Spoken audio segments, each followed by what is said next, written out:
share ko lang, baka may kagaya ko sa inyo na gusto rin magkaroon ng credit card pero hindi makapag-apply dahil walang work, walang payslip na maipakita or any proof of income.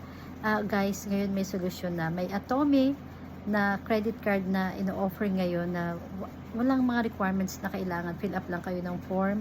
And syempre, valid ID. Yun lang pala. Valid ID.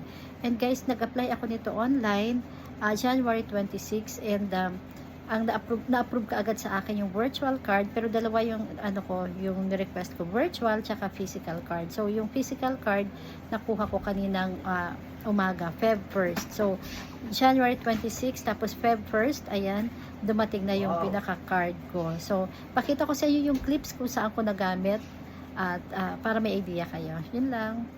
Okay guys, kung interested kayo, click nyo lang po yung link dito sa baba. Makikita nyo dyan sa baba. Open nyo lang yan para makapunta kayo